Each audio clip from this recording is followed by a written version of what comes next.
Continuamos con Sistema TV Investiga. La política, el uso de la fuerza excesiva y las llamadas cuotas de reclutamiento eran uso y costumbre en la uniformada. ¿Cómo la llamada reforma va a actuar sobre esto? Veamos la segunda parte de nuestro reportaje investigativo, Reforma Azul.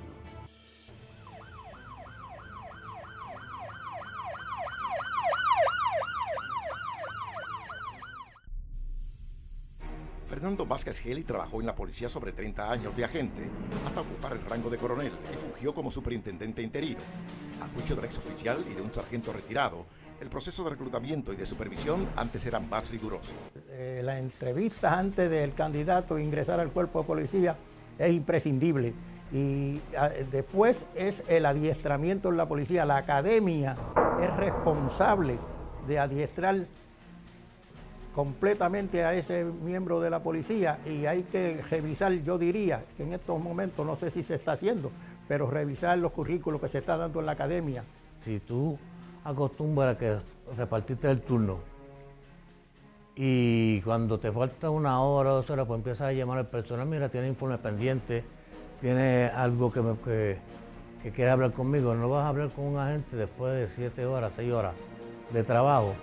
María, ex empleada del cuartel general, fue testigo cómo las presiones políticas y el amiguismo llevaron a ingresar a la policía individuos que no están capacitados, incluso que no habían pasado el examen psicológico, también de la perniciosa costumbre de llenar las cuotas de reclutas por promesas políticas. La cuota de reclutamiento se hacía en base a lo que los políticos ofrecían en sus campañas políticas.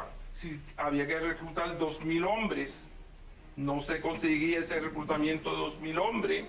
Comenzaban los políticos, los alcaldes, los senadores, los representantes a enviar candidatos a la policía de Puerto Rico, cartas recomendando candidatos para el reclutamiento. En una ocasión conocí a un joven, me indicó que no había aprobado el examen psicológico. Yo le indiqué que tenía que esperar alrededor de 1 año. La sorpresa fue que en 2 semanas lo vi uniformado y le pregunté, ¿cómo lo hiciste? Y me indicó que sus padres tenían una conexión en la oficina del superintendente y de inmediato estaba vestido de caqui, listo para ingresar a la academia al adiestramiento. Yo tuve un caso donde un policía perdió el control y desarmó al policía de retén en Cataño, en un destacamento. Y yo fui allá y el policía me apuntó a mí y yo tuve que sentarme en un banco que había. Solamente me quedé quieto y al momento ese policía viene de nuevo y se me echa encima a mí y me entrega el revólver, llorando. El policía fue expulsado por el superintendente de la policía y el tribunal lo repuso. Apeló al tribunal, el tribunal lo repuso. Más tarde mató a un civil en un residencial.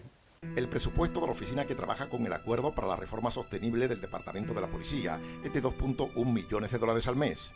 El acuerdo posibilita medidas de reforma en las siguientes áreas principales: controles internos y responsabilización, allanamientos y confiscaciones, protección igualitaria y no discriminación, supervisión, vigilancia y responsabilización, participación comunitaria e información pública, reclutamiento, selección, contratación y profesionalización. El propio acuerdo establece unas áreas de trabajo que son necesarias mejorar. Se han elaborado diferentes adiestramientos de cómo el policía, la manera correcta del policía intervenir con el ciudadano.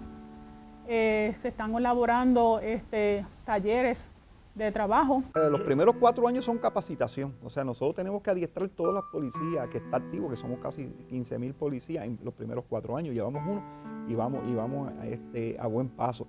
El proceso de reforma ha sido observado muy cuidadosamente por la Unión Americana de Libertades Civiles. y otros grupos comunitarios que se han visto afectados por actuaciones violentas y discriminatorias por parte de la policía. Lo más importante es que las diversidades de lo que es nuestro país esté presente, no solamente diversidades en términos de orientación sexual e identidad de género, sino también diversidad en términos de nacionalidad, de nuestras condiciones de vida y nuestras diferentes identidades. Y aparentemente hay un espíritu de colaboración después de muchos meses en los que llevamos tratando de organizar este grupo, etcétera, y poder entablar esa comunicación. Vamos a ver cómo nos va, pero estamos aquí y dispuestos a colaborar en esta tarea que es bien ambiciosa y difícil. Ahora nos toca a nosotros, a la ACRU y a los distintos grupos yo le diría que al público en general, asegurar que la implementación se haga de forma adecuada. El uso de la fuerza excesiva es uno de los puntos que mayores críticas le han merecido a la uniformada por parte de grupos pro derechos civiles. De hecho, según admitió el coronel Vega, como parte de la reforma tuvieron que establecer niveles de fuerza durante las intervenciones. Cada adiestramiento tiene una teoría y tiene una fase práctica. Así que en esa fase práctica es que se le enseña a ellos cómo actuar de manera correcta. ¿Sería lo mismo meter un hombre en una mujer? Bueno, entiendo que sí, que se trabaja de la misma forma. Aunque sea desigual. Es trabajar en el momento, la intervención. Nosotros no lo vemos en términos diferentes, sino en términos de la reacción. No, yo creo que la reforma debió haberse dado mucho antes. O sea, dentro de la policía de Puerto Rico históricamente ha habido una cultura de violencia, una cultura de políticas inadecuadas, y ahora pues es una oportunidad para corregir todos esos años, ¿verdad?, de un problema sistémico que se estaba dando en todas las estructuras de la policía. Claro que hacía falta, eso lo venía denunciando entre otros pues el ACLU desde hacía muchos años, que la represión dentro de los cuerpos de la policía en Puerto Rico era sistémica, que las violaciones a derechos humanos y civiles había sido histórica desde prácticamente el inicio mismo de la policía. Según el Instituto de Seguridad y Protección, entidad académica que ofrece entrenamiento en aspectos de seguridad, las fallas en estructura y formación profesional de la policía y el patrón de fuerza había sido señalado en investigaciones del Departamento de Justicia Federal y la Comisión de Derechos Civiles. Nosotros en nuestro grado académico tenemos 3 componentes que van dirigidos a atender esas situaciones: educación general, componente profesional y componente táctico.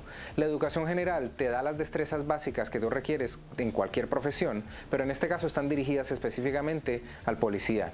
Comunicación escrita y comunicación oral tiene que ver con relaciones interpersonales, intervención con poblaciones especiales, intervención con comunidades, y eso es para tener una buena relación con la población en general. Además de eso, yo lo mezclo con derechos civiles, situaciones de crisis, y ya estoy fortaleciendo al policía. El superintendente José Caldero se mantiene optimista, y aunque la reforma es a 10 años, a su juicio, en su primera vista ante el juez federal Gustavo Gelpi, salieron favorecidos. Los avances han sido en capacitación.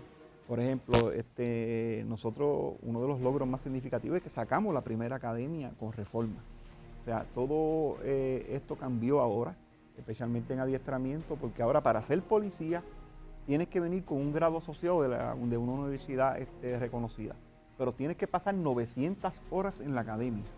Y después de esas 900 horas vas a pasar 800 horas bajo un mentor que fue adiestrado en la academia, para entonces graduarte finalmente como agente del orden público, y ya sacamos la primera academia. Hemos logrado unos avances que sean sustentables todavía. Cualquier avance son cosas que ocurren, son cosas positivas, y hay que ver al final si realmente constituye un cambio. La pregunta obligada es: ¿alcanzará la Policía de Puerto Rico convertirse en una ciudadana e integrarse con la comunidad? ¿O continuará repitiéndose la historia y la impunidad que ha permeado hasta ahora? Y puede ser que en 10 años vamos a ver un cuerpo policial, que es lo que está pautado, mucho más eficiente, mucho más civil, mucho más respetuoso de los derechos civiles, pero si nos descuidamos, se repite la historia. Además, se ha creado una conciencia en la policía de que están siendo vigilados. No es tan fácil. Así es que no va a volver a lo que era antes en todos sus renglones, ¿no? Va a haber algún cambio permanente ya, sí, aunque sea por temor de que lo estén vigilando.